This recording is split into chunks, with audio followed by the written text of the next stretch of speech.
adik Rocky. Oke, hari ini siapkan hati kita untuk kita datang menyembah Tuhan. Mari kita semua bangkit berdiri. Yuk kita mengatakan bahwa Allah itu baik. God is so good. Pakai gerakannya ya.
Yuk adik-adik, kita angkat satu pujian.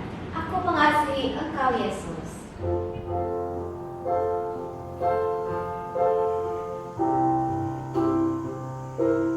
Aku mengasihi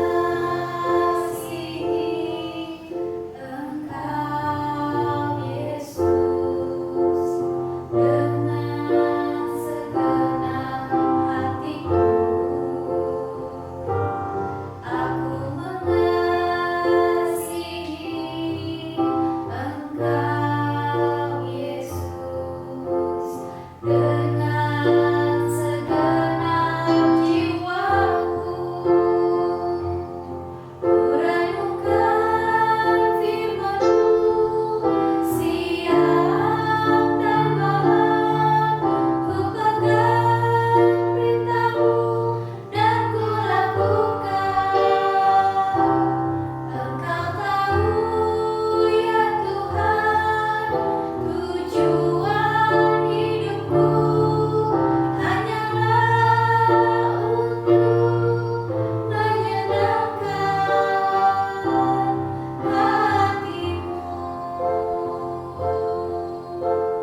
adik-adik semua, kembali lagi dengan Kak Melinda. Apa kabarnya semuanya? Semoga semuanya tetap sehat ya, jaga kesehatan supaya kita cepat kembali ke sekolah terus bisa ketemu teman-teman semua. Terus hari ini kakak mau sharing tentang seseorang yang sangat menginspirasi dari Alkitab.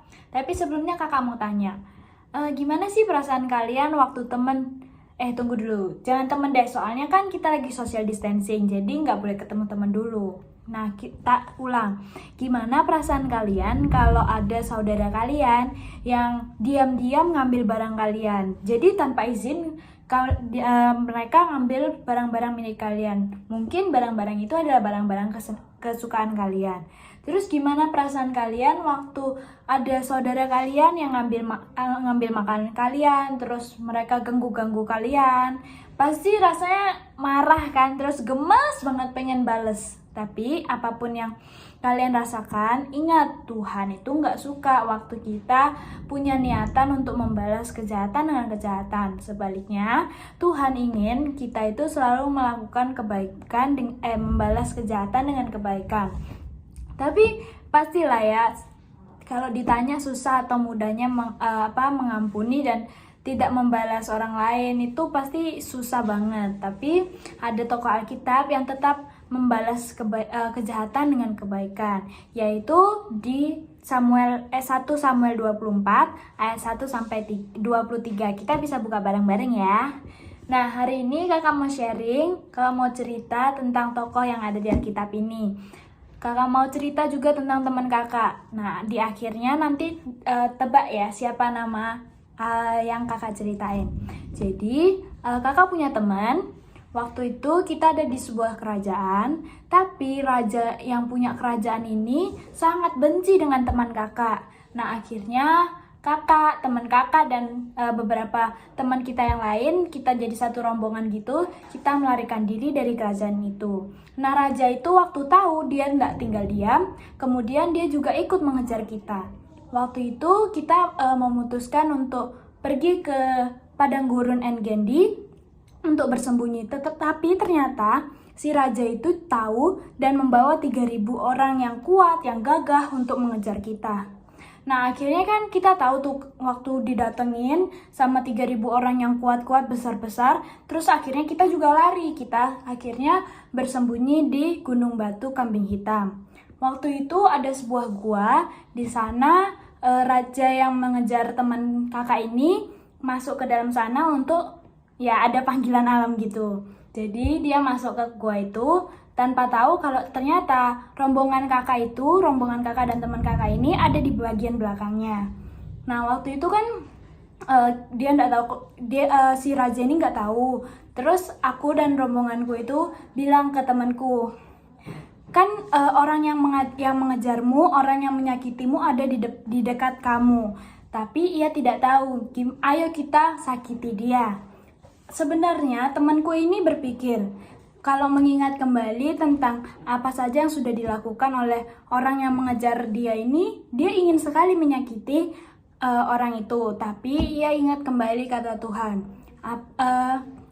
kalau Tuhan itu mengedepankan kasih, hukum kasih. Jadi kalau kamu dijahatin, kamu itu harus membalasnya bukan dengan kejahatan tetapi dengan kebaikan.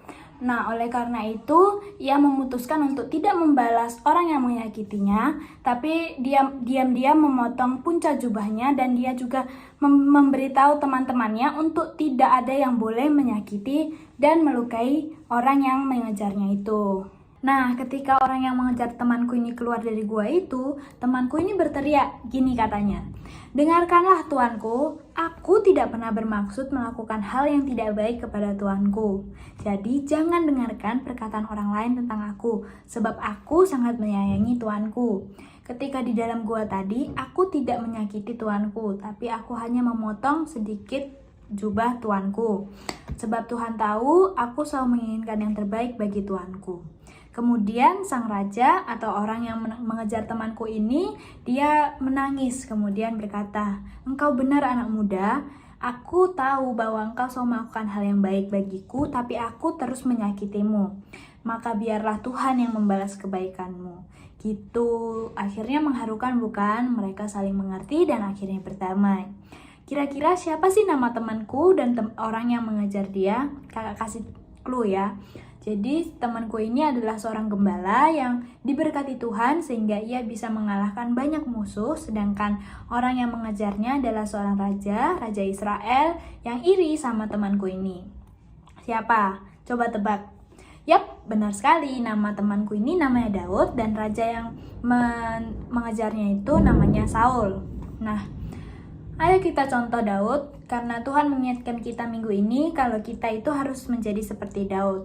Meskipun dia diberikan kesempatan untuk melukai Saul karena ia telah melakukan banyak hal yang jahat kepada Daud, ia tetap membalas Saul dengan kebaikan. Ia bahkan tadi juga kan dia menunjukkan kasihnya kepada Saul. Nah, ayo kita jadi seperti Daud, kita jadi anak Tuhan yang baik, yang tidak tergoda untuk membalas kejahatan dengan kejahatan, tetapi sebaliknya kita menunjukkan kasih kita kepada orang yang menyakiti kita.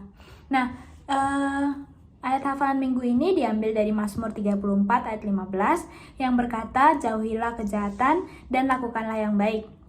Carilah perdamaian dan berusahalah mendapatkannya. Gitu. Nah, mari kita berdoa sama-sama ya. Tuhan Yesus, Bapa kami yang baik, tak henti-hentinya kami datang kepadamu. Terima kasih atas hari baru yang telah Engkau berikan. Terima kasih atas kesempatan yang baru yang telah Engkau berikan sehingga kami masih bisa berkumpul, kami masih bisa mendengarkan sebagian firman-Mu ya Tuhan, meskipun online, tapi kami mau memberikan hati kami untuk tetap mendengarkan firman-Mu dengan baik, dengan tidak terganggu, dengan sungguh-sungguh mau mendengarkan firman-Mu. Kami percaya apa yang Kau berikan dalam sharing hari ini akan bermanfaat bagi kedepannya ya Tuhan. Tolong tanamkan sikap untuk tidak membalas kejahatan orang lain dengan kejahatan, tetapi malah menunjukkan kasih kita kepada orang yang menyakiti kita di dalam hati kami, supaya sikap tersebut terus berakar dalam hati kami dan kami tidak lupa untuk selalu membalas kejahatan dan kebaikan. Kami serahkan seluruh hidup kami ke dalam tangan-Mu. Kami juga serahkan kegiatan kami seminggu ke depan ke dalam tangan-Mu. Biarlah kehendak-Mu yang jadi di dalam nama Tuhan Yesus. Kami sudah berdoa. Haleluya. Amin. Nah, buat hari ini, buat minggu ini, Rocky selesai. Terima kasih karena sudah mendengarkan kakak. And God bless you all. Dadah.